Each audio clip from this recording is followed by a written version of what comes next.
Merci de votre présence et je vais donner la parole pour commencer à Michel Laforcade, dont on a vu a été publié dans la presse et sur le site du gouvernement la première version de son rapport.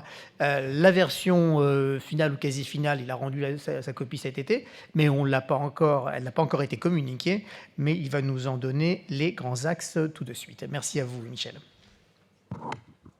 Bien, merci et bonjour à vous tous. Alors, quelques éléments rapides, parce que j'ai compris que le temps comptait. Alors, je vous propose 3 points successivement. D'abord, quelques éléments de constat, eux-mêmes encore plus rapides que le reste, parce que je ne vais pas vous apprendre grand-chose. Ensuite, quelques éléments autour de ce qui a déjà été obtenu sur le plan national, pas simplement grâce à la sagacité de la mission, mais en s'y mettant à plusieurs, et puis quelques points relatifs aux préconisations que l'on peut faire aussi pour l'avenir. Sur les éléments de constat, peu de choses nouvelles, simplement quand même, nous sommes fondés sur une étude de 2018 de la branche de l'aide à domicile qui consultait les principaux intéressés. Quand on réfléchit à une politique publique, il est quand même plutôt utile d'en parler d'abord aux principaux intéressés et qui donnait par ordre décroissant quelles étaient, selon eux, les principales difficultés à l'attractivité. Et on trouvait 3 ou 4 points par ordre décroissant. Le premier, la dimension financière, pas étonnant, 17% de cette population au-dessous du seuil de pauvreté pour 6% pour le reste de la population. Arrivait ensuite l'organisation du travail et les horaires.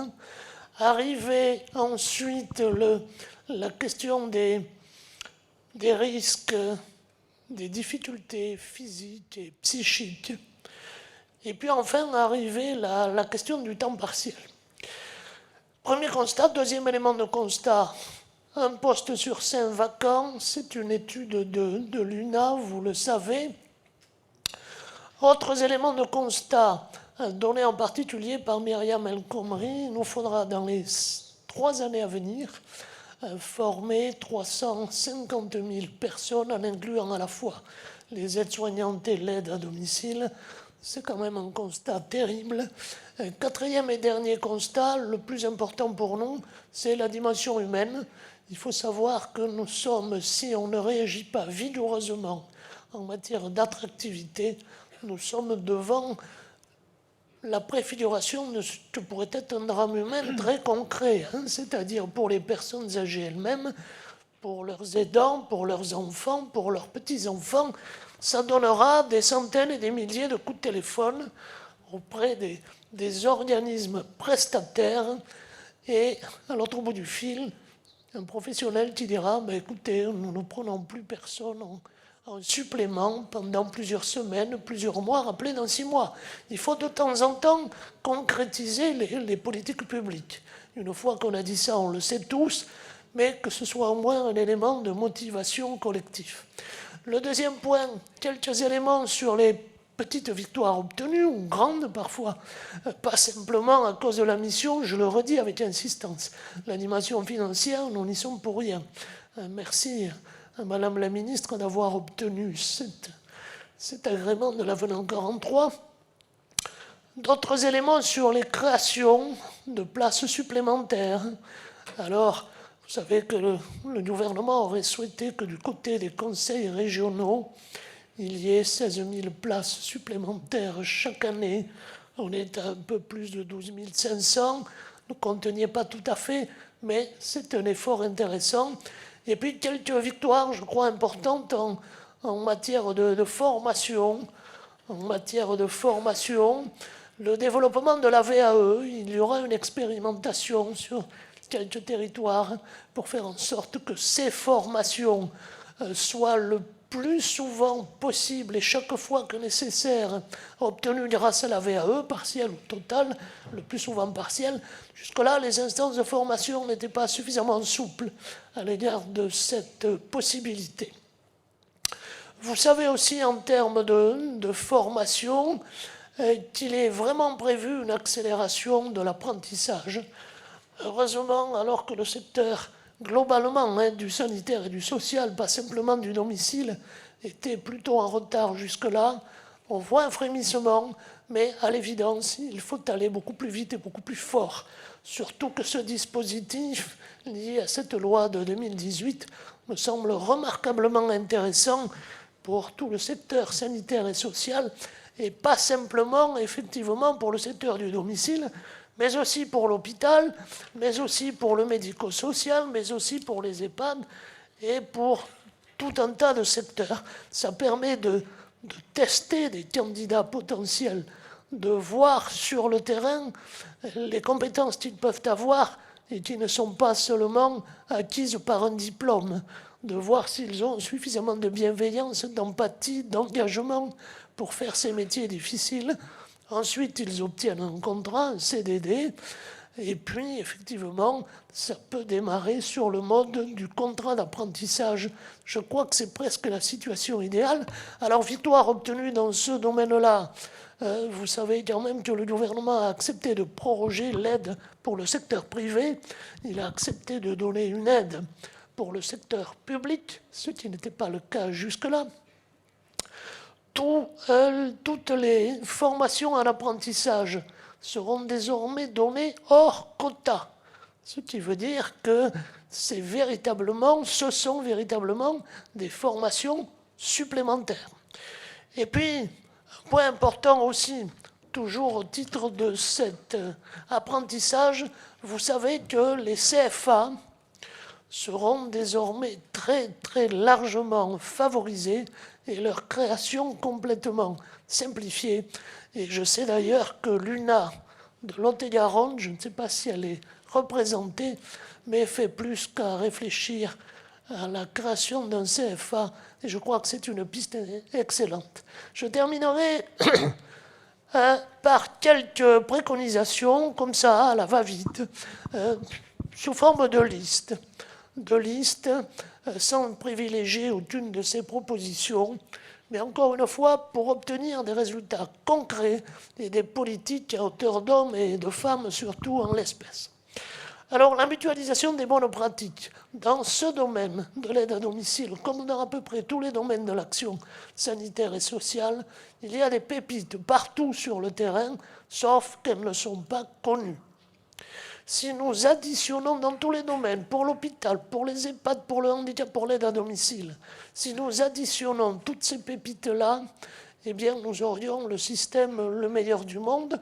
Nous ne sommes pas doués pour le porter à connaissance et pour la mutualisation des bonnes pratiques. Ce sont des choses qui ne coûtent rien, si ce n'est que quelques outils et surtout beaucoup d'engagement. La question de la mobilité, vous savez que Mme Bourguignon y tient beaucoup et qu'elle réfléchit à des actions en termes de mobilité, d'accès aux véhicules, d'accès aux permis.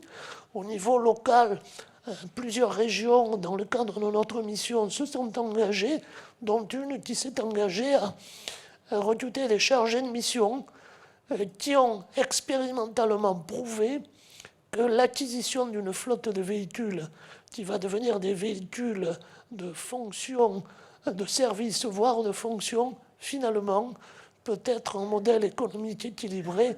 Il serait plus talentueux que moi pour le démontrer, mais en tout cas, ça mérite d'être creusé. La question sur la taxe sur les salaires, vous savez beaucoup mieux que moi, les employeurs, que la façon dont est conçue la taxe sur les salaires dans ce secteur pénalise plutôt ceux qui font un temps plein. Donc le PLFSS pourrait se préoccuper de cette question-là. La question de la communication, là aussi, le ministère de l'Autonomie réfléchit sur et agit sur des communications nationales. Je crois aussi beaucoup à des communications locales.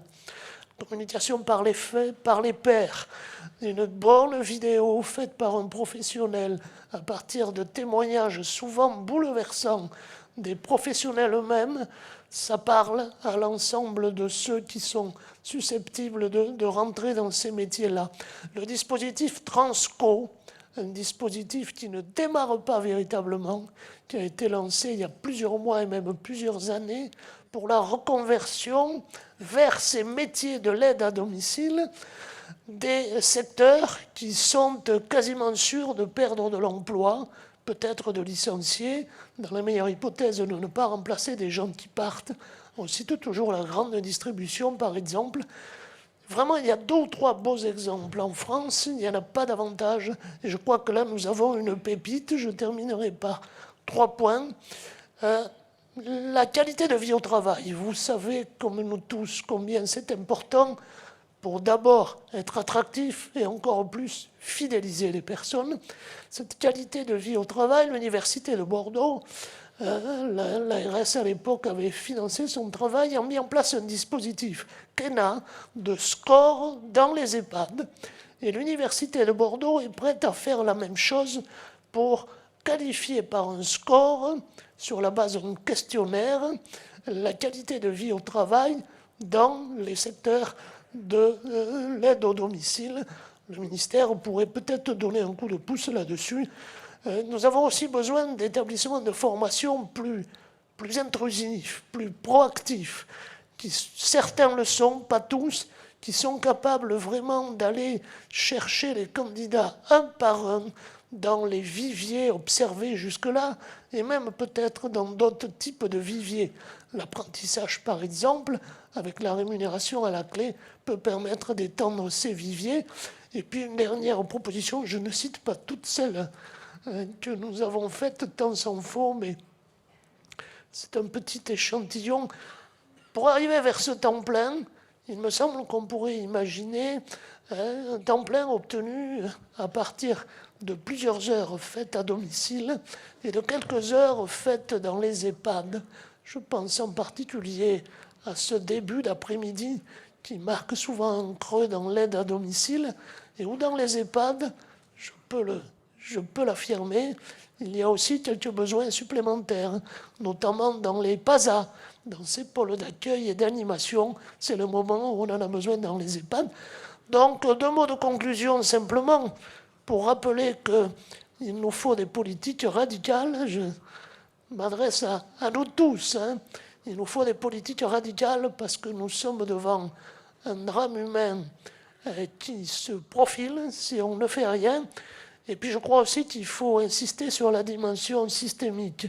C'est pour ça que j'ai fait une forme de petit inventaire à l'après-vert, parce que je crois que scientifiquement, nous sommes tous incapables de dire quelles sont les priorités, qu'est-ce qui rapportera plus qu'autre chose. C'est finalement une politique systémique qui va jouer sur toutes les touches possibles, tous les leviers possibles, qui nous permettra de nous en sortir. Merci beaucoup, Michel Laforcade, pour cet exposé d'un long rapport, mais de façon synthétique, dont on ne peut pas, pour des raisons de temps, mettre l'ensemble des points en discussion, mais certains ont dû retenir l'attention et ont envie de faire réagir nos intervenants. Peut-être commencer avec vous, Antoine Perrin, peut-être sur cette question des emplois du temps, puisque vous dirigez une fédération où il y a des SAD, où il y a des SIAD, où il y a des EHPAD également. Est-ce que c'est une des pistes pour consolider les emplois du temps et donc attirer du personnel, ce qui est quand même le besoin prioritaire? Alors, si ça ne vous ennuie pas, je vais faire une réponse à la Georges Marchais en reprenant... On avait Krasuki tout à l'heure. Pour l'instant, on est cohérent de ce point de vue. Non, je voudrais revenir d'abord sur la reconnaissance de ces métiers qui passe par une reconnaissance par la population en général. Il y a beaucoup à faire, je vais en parler, et la reconnaissance par nos politiques plus particulièrement. Moi, j'avais été réjoui du plan Ma Santé 2022, lorsqu'il avait été lancé, qui partait d'une organisation de la santé à partir du domicile, en prenant tout d'abord les personnes les plus fragiles, les plus vulnérables à domicile, et en remontant progressivement jusqu'au recours qui était l'hôpital. Bien, la crise Covid est arrivée par là. On a, pendant cette crise, adulé les professionnels hospitaliers. Ils avaient en plus des masques, ils avaient des protections. À domicile, on en a très peu parlé, et en plus, ils n'avaient ni masque ni protection.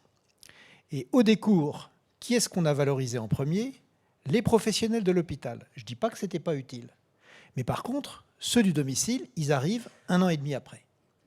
En termes de signal par rapport à ces métiers, franchement, je trouve ça dommage.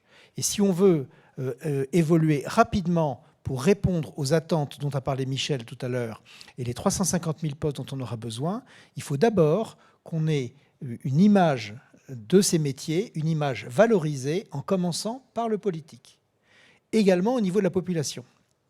Qu'est-ce que la population connaît de ces métiers et qu'est-ce que la population désire de ces métiers? On n'a jamais eu des professionnels dont on a autant admiré le métier, mais des professionnels que très peu de jeunes en recherche de projets professionnels, des métiers que très peu de jeunes ont envie des carrières qu'ils ont envie d'embrasser. On voit sur des territoires qu'il y a des postes vacants à l'appel, qu'il y a un taux de chômage important, mais que ça ne matche pas et que les jeunes n'ont pas envie de s'intéresser à ces métiers. Donc une nécessité de revaloriser ces métiers dans l'image du politique et dans l'image de la population. Moi, j'ai beaucoup apprécié la campagne de communication lancée par Brigitte Bourguignon sur ce sujet-là, mais je trouve qu'elle est pour le moment très intime. Il faudrait aller beaucoup plus loin. Il y a un travail énorme. Regardez ce qu'a fait l'armée pour communiquer sur ces métiers. Ça fait des années qu'ils le font. Ils continuent. Ce n'est pas quelques clips sur quelques métiers du domicile qui permettront de les reconnaître.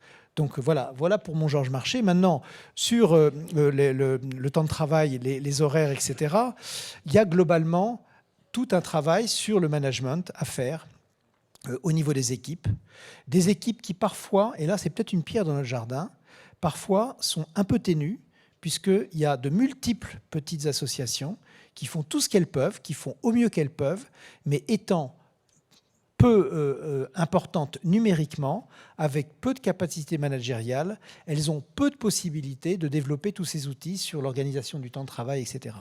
Et là, donc, moi je prône pour qu'il y ait des regroupements de façon à ce que les SAD aient des tailles critiques plus importantes, qui travaillent aussi avec les SIAD, ça se fait, mais l'amplifier. L'article 42, je crois, du projet de loi de financement de la sécurité sociale pousse vers les services d'autonomie avec les SAD et les infirmières à domicile. C'est très très bien. Moi, je pense qu'il faut généraliser l'espace SAD avec des structures plus importantes, sur des territoires plus importants, donc plus de capacités managériales, d'organisation, qui pourront permettre également de travailler sur la qualité de vie au travail, les horaires, etc. Donc un peu plus de musculature, j'ai envie de dire, de fonctions support sur ces sujets-là. Voilà ce que je peux dire dans un premier temps. Très bien, merci beaucoup Antoine Perrin. Micheline Mauduit, vous partagez ça aussi, le fait qu'il faut mieux valoriser ces métiers, mieux informer, sensibiliser, et à commencer aussi par les conseillers d'orientation, ceux qui doivent aussi faire ce travail-là, de recevoir les futurs candidats, de savoir les flécher vers ces métiers. Oui, effectivement, mais ça fait 25 ans, 30 ans qu'on le dit, et on en est toujours à ce point-là de constater que, mais on comprend aussi pourquoi, puisque les conseillers d'orientation professionnelle dans les pôles emploi ou avec tous les acteurs de l'emploi sont témoins aussi de ce que leur ramène dans les discussions qu'ils ont, dans les échanges qu'ils ont avec les demandeurs d'emploi, qui sont déçus par des emplois qu'ils ont eus qui sont restés précaires, et donc évidemment l'image n'évolue pas, et puis on est encore quand même resté beaucoup sur des petits boulots, mine de rien. Ça reste encore dans l'idée en tout cas des conseillers que peuvent aller vers ces métiers des gens qui ne peuvent pas faire grand chose d'autre, et donc on a effectivement souvent des difficultés, nous en tant qu'organisme de formation et CFA maintenant depuis plus d'1 an, à trouver les personnes qui ont vraiment une appétence, parce qu'on les a aussi découragés de venir vers ce secteur. Donc là, il y a un gros travail à faire, mais je ne sais pas comment on fera, puisque en même temps, les gens tournent dans les pôles emploi. C'est-à-dire que ceux à qui on parle, à un moment donné, ne sont plus là 6 mois plus tard, et il faut recommencer. Donc on accroche des personnes, on convainc des personnes, on convainc parce que c'est vrai. Je veux dire, on dit l'utilité sociale, on dit un parcours personnel qui peut se réaliser pour des personnes qui sont en reconversion ou des jeunes qui vont pouvoir pouvoir faire un parcours dans ces activités, dans ces métiers, progresser. Et puis finalement, ça tombe à l'eau parce que au regard de la réalité, c'est pas ça qui se passe. Donc ça, c'est un premier point. Effectivement, les acteurs de l'emploi, les gens qui orientent, et peut-être même depuis le lycée, il y aurait vraiment un travail à faire. On l'a fait du temps de la NSP sur une étude pour l'apprentissage déjà il y a plus de 10 ans et on a enfin l'apprentissage. Alors par rapport aux jeunes, il y a des jeunes, nous on est CFA, on les voit les jeunes, heureusement. Là où ils ont une déception, ces jeunes et les moins jeunes en contrat de pro, c'est quand ils sont confrontés effectivement à des horaires, à une façon de devoir travailler qui ne leur permet pas de concilier vie professionnelle, vie familiale. On est tous ici à vouloir concilier cette vie, ces deux vies, ces trois vies qu'on a. Et effectivement, si on a des temps morcelés, si on doit travailler de 8h à 14h et revenir de 17 à 20, ça pose problème. Donc, vous allez me dire, c'est quoi la solution, ma pauvre dame, parce que les gens, c'est à ce moment-là qu'ils ont besoin. Eh bien oui, il y a des solutions que je prône depuis longtemps et que j'ai expérimenté dans une autre vie avant mon exercice dans Brigitte Croft Conseil.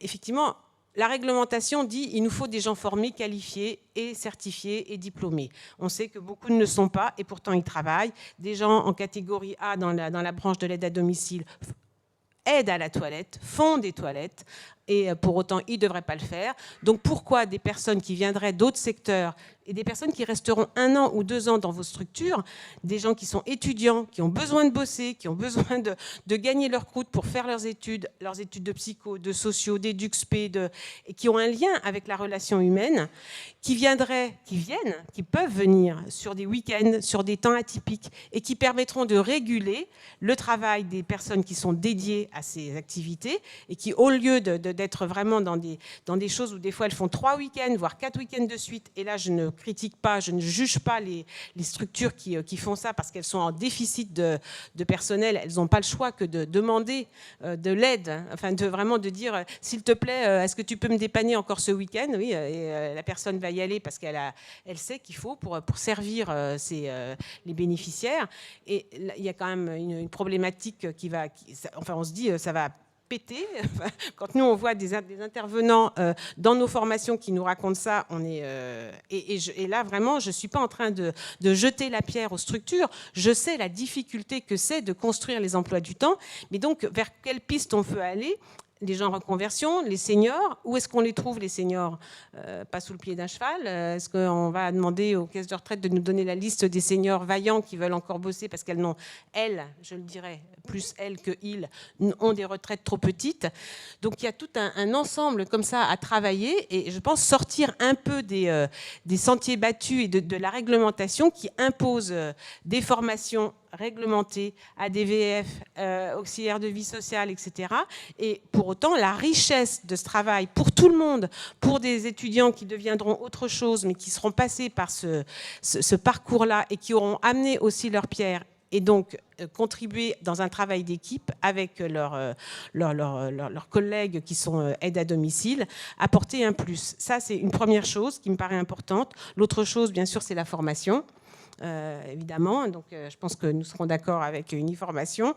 La formation, et donc bien sûr que ce qui valorise aussi les aides à domicile actuelles, c'est d'être amené sur d'autres champs que les techniques et le relationnel qu'elle déploie déjà maintenant.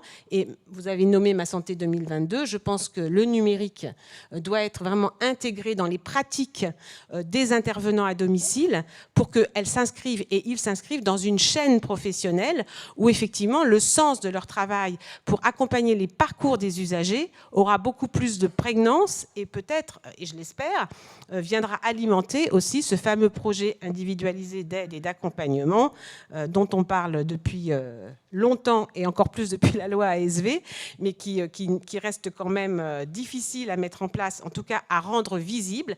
Peut-être que les cahiers de liaison numérique, peut-être que les suites de parcours, peut-être que l'écrit dans des outils partagés permettra de le toucher du doigt et dans une équipe pluridisciplinaire. Très bien, merci pour ce témoignage, Micheline Mauduit. Je vais passer la parole à Olivier Philippe. Sur cette question de la formation, est-ce que c'est vers cela qu'il faut aller, la dimension digitale, hein, qui est comprise dans Ma Santé 2022, et puis plus généralement, sur quoi, selon vous, il faut mettre l'accent en termes de formation pour rendre ces métiers plus attractifs, hein? Alors oui, sur l'aspect digital, on voit bien que c'est une brique complémentaire dans les parcours qui doit s'imposer. Et pour cela, on a plutôt une bonne nouvelle avec le plan FNE qui prévoit spécifiquement que ces types de formations qui permettent de se saisir de la question du numérique sont aujourd'hui finançables à 100% des coûts pédagogiques pour toutes les structures. Donc n'hésitez pas. Sur ce sujet-là, vous savez qu'Uniformation a obtenu une enveloppe d'à peu près de 5 millions uniquement pour l'année 2021. Il reste encore de nombreux fonds. N'hésitez pas donc, chacune des structures, à solliciter mes équipes pour adresser des demandes de prise en charge. On sait aussi tout récemment, à travers les annonces qui ont été faites, je crois le 27 par le Premier ministre, que ce FNE va être prolongé sur l'année prochaine. J'étais encore ce matin avec la DGFP qui m'indiquait bien qu'un avenant serait conclu en la matière. Et donc, il est plus que vraisemblable que cette thématique de l'accompagnement à la transformation numérique soit encore prolongée. Donc là, il n'y a pas une question de moyens sur ce sujet-là. Là, les moyens, ils sont à votre disposition sur la table. Restera toujours les questions de l'outil de formation. Est-ce qu'il est en capacité de créer rapidement ces petits modules qui permettront de franchir le pas? Problème aussi de disponibilité, hein, des personnels, puisque le corollaire des manques qui ont été décrits là, c'est que, on le voit bien, un certain nombre d'associations nous disent « on voudrait bien former, merci pour votre offre de service, merci pour votre offre de financement », sauf qu'il faut que le taf soit fait et qu'il se pose à nouveau le problème des remplacements. Rien de nouveau sous le soleil. Après, je voulais aussi réagir un petit peu à ce qui a été dit sur l'apprentissage, qui est certes, je dirais, un nouveau chantier, en tout cas un nouveau terrain de jeu pour la formation sur ce secteur d'activité.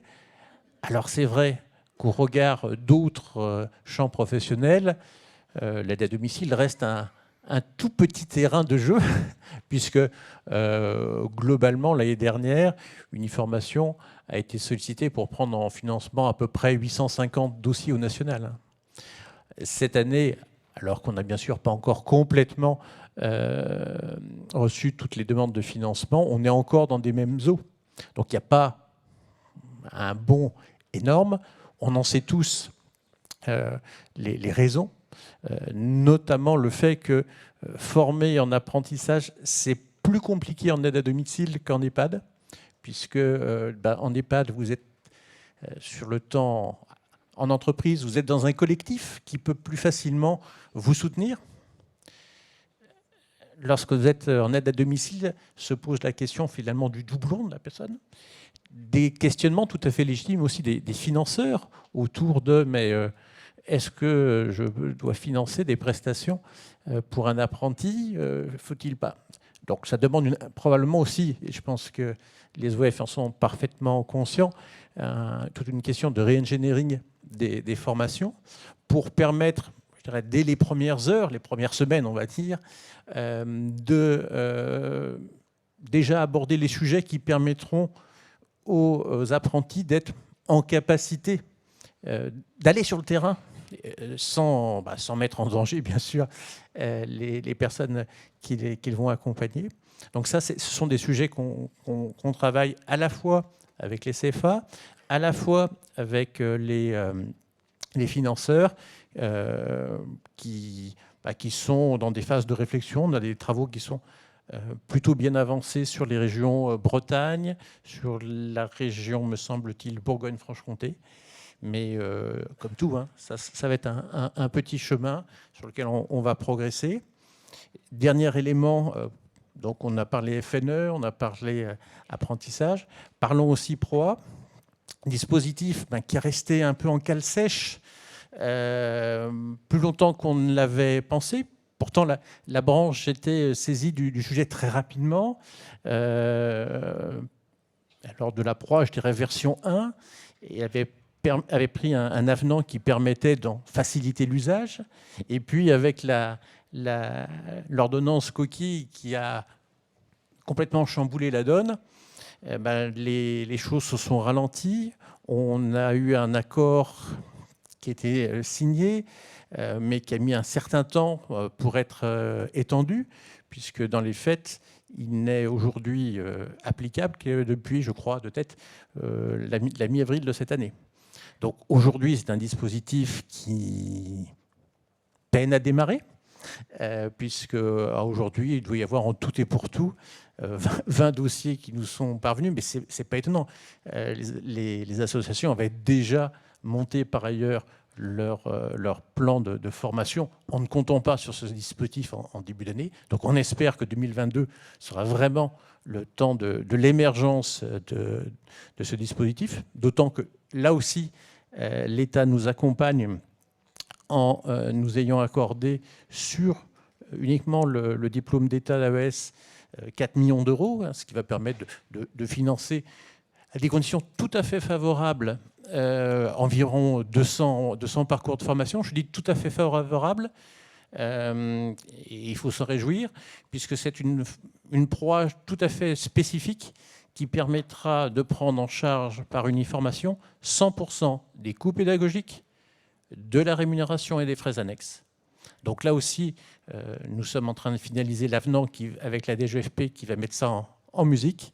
On va lancer une communication auprès des associations là, dans les jours qui viennent. Là aussi, il faut savoir se saisir de cette bonne nouvelle.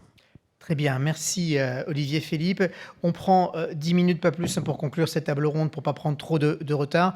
Mais je voulais refaire un petit tour de table. Antoine Perrin, peut-être justement sur la question de la formation aujourd'hui pour la FEAP, quelles sont les priorités ? Oui, sur la formation, j'ai envie de partir de transition collective. Je ne sais pas si tout le monde a notion de cet objet monté par le ministère du Travail qui s'appelle transition collective. Il y a des outils qui existent et celui-là est un outil à notre disposition. Encore faut-il qu'on nous connaissions. Sur un territoire, vous avez une entreprise qui doit, alors pardonnez-moi le terme, je l'ai appris, décruter.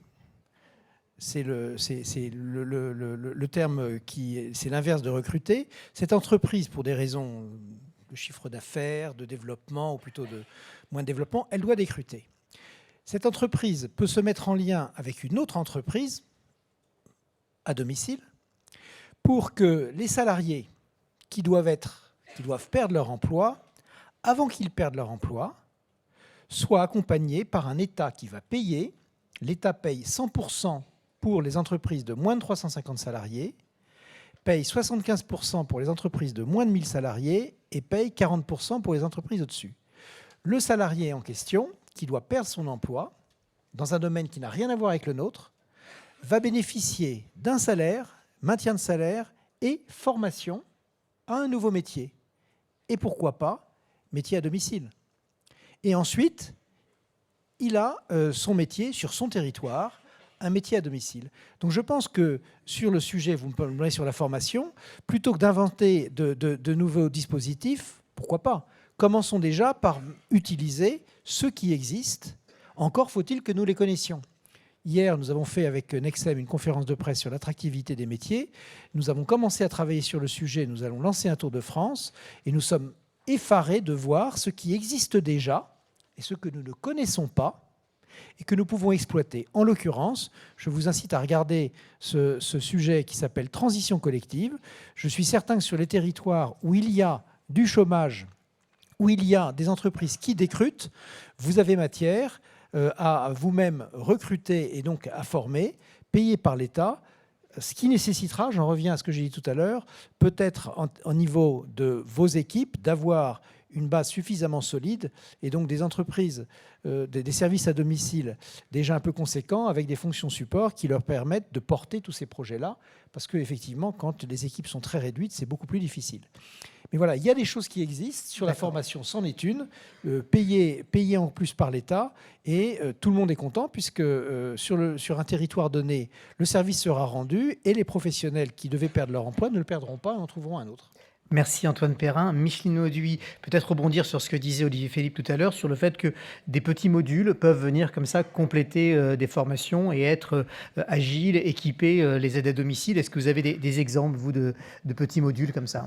Des petits modules, oui.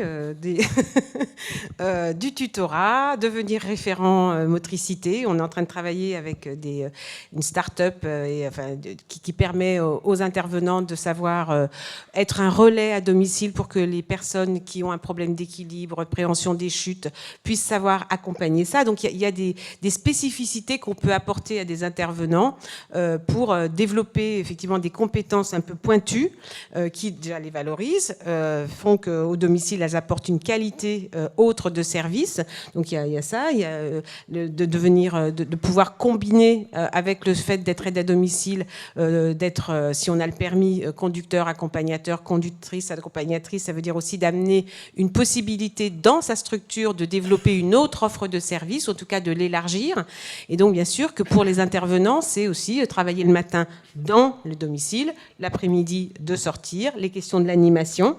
Vraiment, bien sûr qu'il y a beaucoup de pistes de qualification en dehors des diplômes, puisque pour moi, malheureusement, le diplôme n'est pas garant de la qualité. Je suis désolée de le dire, mais de bac à -2 à bac +5, c'est pas ça qui nous garantit la qualité de la personne et de ses compétences. Donc, bien sûr que les diplômes, tant mieux si les gens les ont, mais beaucoup de gens non diplômés sont très compétents. Et voilà, il faut vraiment les valoriser. Donc, les formations qui sont complémentaires sur des jours assez restreints pour pouvoir, justement, ce que vous disiez, les libérer et ne pas impacter trop fort l'organisation du travail, c'est important. Et puis, pour finir, c'est vraiment l'encadrement, c'est les organisations de travail qui doivent être au rendez-vous pour être attractifs. Parce qu'effectivement, si l'encadrement ne donne pas des conditions de travail suffisamment tenables, tout simplement tenables, qui permettent de joindre les deux bouts, les gens n'ont pas tous la volonté de travailler à plein temps, mais qu'au moins les heures demandées pour vivre soient fournies. Déjà, peut-être qu'on avancera sur la fidélisation des personnes. Très bien, merci Micheline. Olivier Philippe, peut-être un petit mot complémentaire. Est-ce que, justement, vous avez parlé des 5 millions d'euros que vous avez, qui ont été budgétés cette année. Est-ce qu'il y a de la place aussi pour des formations innovantes qui sortiraient un peu des sentiers battus, un peu comme ce qu'a évoqué Micheline Auduit? Alors, en tout cas, ce sont ces formations qu'on appelle de nos voeux, qu'on souhaite promouvoir. Je sais que sur certains territoires, des organismes de formation sont en train de travailler pour, en effet, sortir un peu de l'ordinaire. À la fois, je dirais, en termes de formation, mais aussi en termes de public. C'est quelque chose qui a été dit aussi. On est en train de travailler avec des associations qui, aujourd'hui, sont en capacité d'opérer un sourcing auprès, par exemple, de bénéficiaires de RSA pour tester un petit peu leur appétence de ce métier-là, les remotiver et à travers éventuellement un stage en entreprise, voir un petit peu la réalité du métier avant d'engager des fonds de la formation, parce que arroser le sable, c'est pas exactement ce qu'on cherche. Parce qu'on a repéré notamment sur les préparations opérationnelles à l'emploi, qu'on essaie de monter de façon collective sur tout le territoire, que le vrai problème, c'est un problème d'attrition, c'est-à-dire que certes, on va pouvoir ouvrir ces formations, mais au bout d'une semaine, on en aura perdu 10%, et puis à la fin, ça fait finalement quelque chose qui perd un peu son sens. Donc travailler certes sur des nouvelles pédagogies, mais là je pense que c'est surtout aux organismes de formation qui sont vraiment demandeurs de cela, de le faire savoir auprès de nous, mais aussi de travailler auprès de nouveaux publics pour viser large, pour répondre aux fameux déficits qui évoquaient, et que lorsque les parents appelleront pour leurs grands-parents, on leur répond « mais oui, il n'y a pas de problème, l'aide à domicile est là et on pourra vous accompagner ». Parfait, merci Olivier Philippe. Et puis je vais laisser la parole à Michel Laforcade pour un petit mot de conclusion de cette séquence, si vous voulez mettre le focus sur un point ou deux. Écoutez, j'aurais du mal à conclure, hein, vraiment, sur tout ce qui a été dit. Juste peut-être 2 points. D'abord, un qui a été évoqué à plusieurs reprises, notamment par Antoine récemment, là, dans sa dernière intervention, le fait qu'on ne connaisse pas forcément des dispositifs ou des actions magnifiques qui existent à tel endroit. Et je pense qu'on se simplifierait la vie plutôt que d'inventer chacun dans son coin le fil à couper le beurre ou l'eau tiède, si on avait des instances de veille, de capitalisation de ces petites pépites. Chaque fois qu'on a un regard un peu national, moi ça m'est pas arrivé très souvent dans ma carrière, mais j'avais plutôt un regard et une action implantés sur les territoires, on se dit, mais quel que soit le domaine concerné, il y a des pépites absolument extraordinaires et on ne les connaît pas. Donc je pense que tout le monde pourrait s'en occuper, hein, de ces observatoires, de ces pépites-là, que ce soit les ministères, que ce soit les grandes fédérations, que ce soit l'ARS, que ce soit même chacun dans ces institutions. On peut récupérer un stagiaire un peu agile, un peu inventif de master qui ferait ça pour se renseigner sur tout ce qui se fait d'absolument remarquable. Voilà, et puis en termes de formation, on en a beaucoup parlé. Pour illustrer ce propos, et j'en terminerai par là, parmi les petites pépites, il y a cette modeste petite circulaire du 1er avril de cette année. Alors, après 43 ans de carrière dans la fonction publique, inutile de vous dire que je n'ai pas considéré qu'il n'y avait que des pépites dans tous les textes qu'on nous envoyait. Mais le hasard ou l'intelligence de certains fait que de temps en temps, il y a une petite pépite, il ne faut pas la rater, celle-là. Eh bien, cette petite circulaire très modeste du 1er avril dernier, qui nous explique ces formations courtes qui peuvent être données à des personnes en reconversion ou à des demandeurs d'emploi qui intègrent le secteur de l'aide à domicile, formation courte qui fera qu'ensuite, elles n'auront pas besoin de passer l'épreuve de sélection pour être formées, par exemple, au diplôme d'AES. Petite piste silencieuse, malheureusement très peu connue, mais qui peut effectivement, me semble-t-il, dans la période difficile qui est la nôtre, avoir quelques succès, en tout cas mériter beaucoup d'intérêt. Merci beaucoup Michel Laforcade, merci à tous les 4, on peut les applaudir.